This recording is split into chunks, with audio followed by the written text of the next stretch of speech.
Halo, Assalamualaikum warahmatullahi wabarakatuh. Terima kasih untuk yang sudah datang ke channel aku.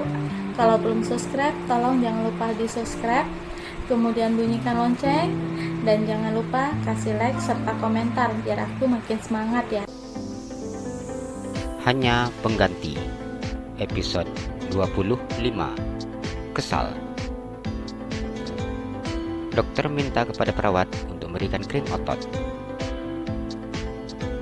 Setelah memberikan krim di bagian yang sakit, dokter menyuntikkan obat bius terlebih dahulu sebelum menempatkan bagian tulang ke posisinya. Meskipun obat bius sudah bekerja, namun Hana tetap menjerit dan menangis menahan rasa sakitnya ketika dokter menarik tangannya yang sedikit memutar. Davin merasa tidak tega ketika benar istrinya menjerit kesakitan. Diusapnya keringat, ia menempel di pelipis kening istrinya dan mencium kening Hana. Rasa bersalah hanya ini yang dirasakannya saat ini. Ia tidak menduga perbuatan yang dilakukannya akan berdampak seperti ini. Air mata Hana menetes ketika melihat sikap suaminya. Rasa sakit dan perih hanya itu yang dirasakannya. Bukannya sakit di tangannya, namun juga sakit di hatinya. Sikap Davin seperti ini di depan orang sungguh mengiris hatinya.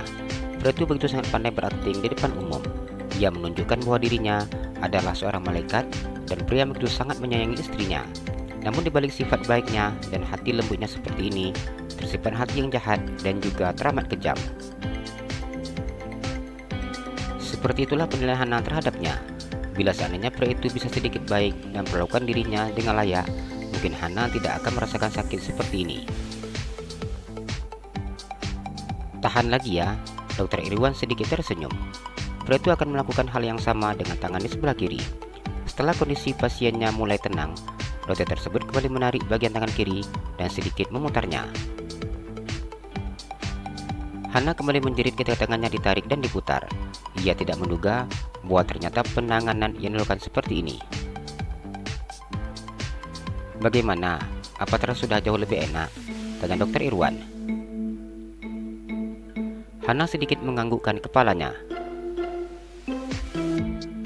Bila seandainya Pak David cepat membawa Ibu Hana ke sini dan mendapatkan penanganan serius untuk tangannya, kondisi Ibu Hana tidak seperti ini parahnya.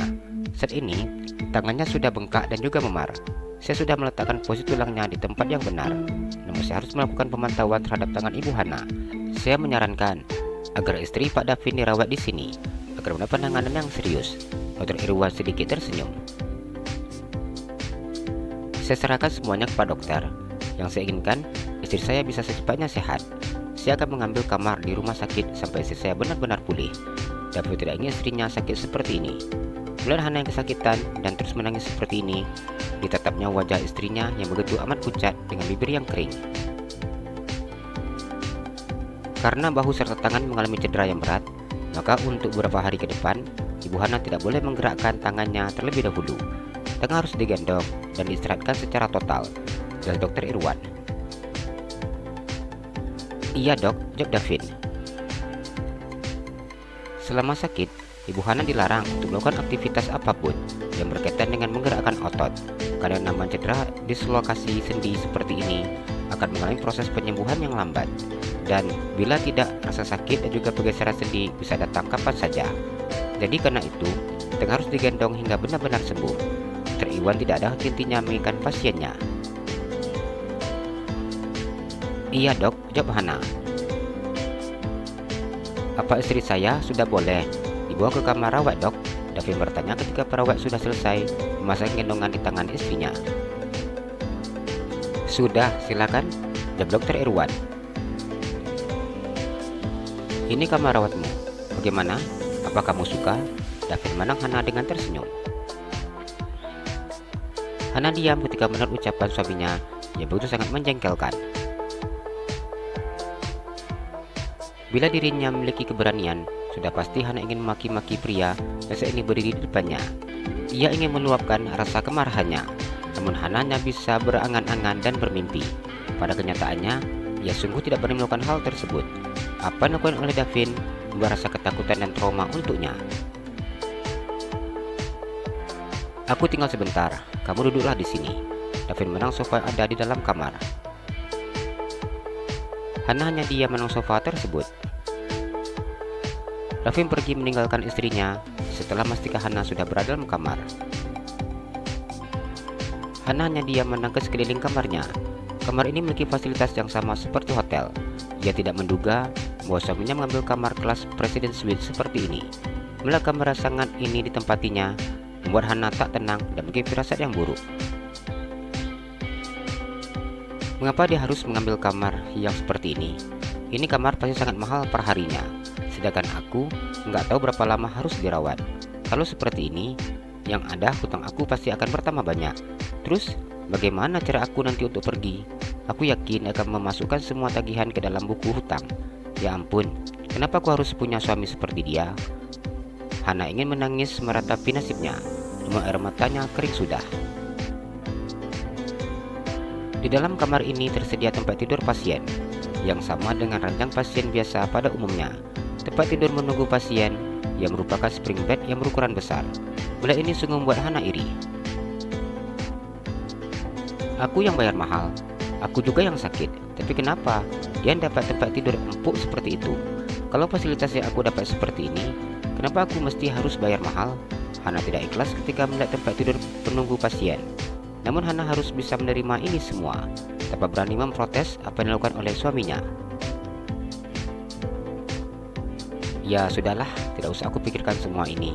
Bila nanti aku tidak bisa membayar semua hutang dengan uang, maka aku akan membayar dengan nyawa yang aku punya. Meskipun hatinya sakit ketika mengucapkan ini, namun inilah fakta yang harus dijalaninya.